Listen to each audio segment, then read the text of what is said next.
might be cool. Let's take a look at this stuff. Some progress on the Operation Moonbase ground vehicle collection.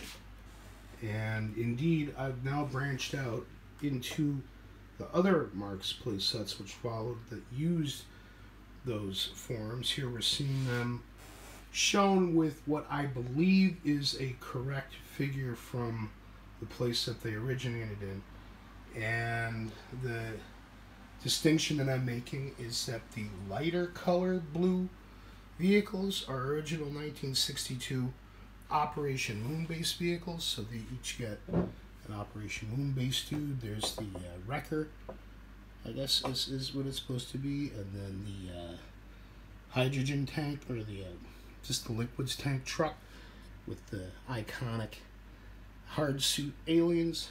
And then next to it is another liquid tank truck, which now I believe that the darker blue pieces are from the Giant Martian Landing set, which is when the white Marks astronauts appeared in their smaller 60mm configuration. And we've also got a dozer tank to go with it, and another Wrecker there in the Giant Martian Landing darker blue. And next to it is a version of the Wrecker in cast in white that could either have been from the Galaxy Command playset 1978 or Star Station 7 1979. So they could either have a white or orange figure in front of them. And then there's also a dozer tank in white, once again from either Galaxy Command or Star Station 7.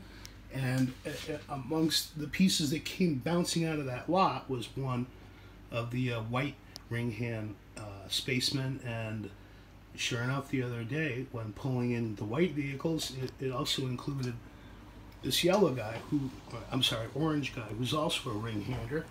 A box would go between them, although I don't think the box was cast in orange, and it was only issued with Giant Martian Landing. I'm not sure if it was issued with Galaxy Command. I'll have to look into it. But it was only orange figures in Star Station 7, so it was not included in that. And of course, we've got our reference material back there in the form of the Playset magazine and Playset Figure Collector magazine. Up here in the front are the two very impressive prime mover versions vehicles with their variable axle, I guess you'd call it, to go over terrain. And there's Operation Moonbase figure with that vehicle. And over here is the new arrival of the white version of it from either Galaxy Command or Star Station 7 with a nice decal on the side. I guess a decal was also sort of supposed to go there on the cover of the Playset magazine. You see it there with a nice U.S. Air Force emblem. That would be kind of cool to have. So I put the orange Walker guy here next to it, and I wanted to point out how he's different. He does not have a ring hand, although he appears to be in the same pose. They're very different things. This is my favorite of them all, the floating away guy. And of course, the Marks Apollo astronaut figures should all have the Marks stamp there on the base, along with the plain recessed dot. And the Operation Moonbase guys should all just have the two dots on the bottom. And here in the middle is from the Giant Martian Landing set, the trailer piece that fits onto the back of one of the prime movers. And off you'd take a rocket. I didn't think you get a rocket out. Shoot.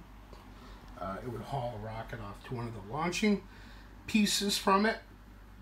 Mine, of course, has a little bit of damage there on the side. This is part of the mother load lot, and we've got the original piece saved for when I finally have the time to sit down and do it carefully, get it glued back in place. And then behind them, there's the play mat for the Giant Martian Landing play set, carefully stored after being air dried for about a week. And next to it, I just learned that only Operation Moonbase had the yellow leftover Tom Corbett pieces cast in the hard yellow. And I don't know if the camera will be good in helping us see it, moving the light a little bit. But the three on the left are of a paler yellow than the ones to the right. And I'm not sure what the significance of that is. Maybe it was just a different mix of plastic that went through the system.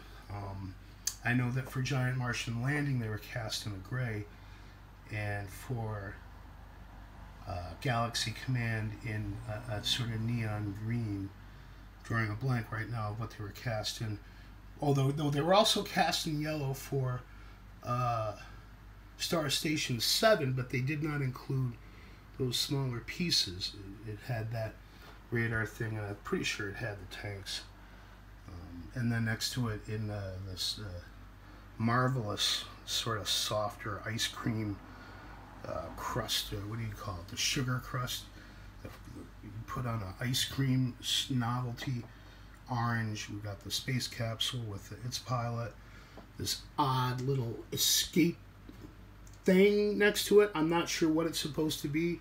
I actually looked around on the internet for a few days trying to find a reference to a vehicle that it might be based on. Would enjoy knowing. Some sort of escape capsule recovery unit, I think is what it's called. Behind it is some sort of a radar deflector. There's another radar sender, and of course the signal transmitter.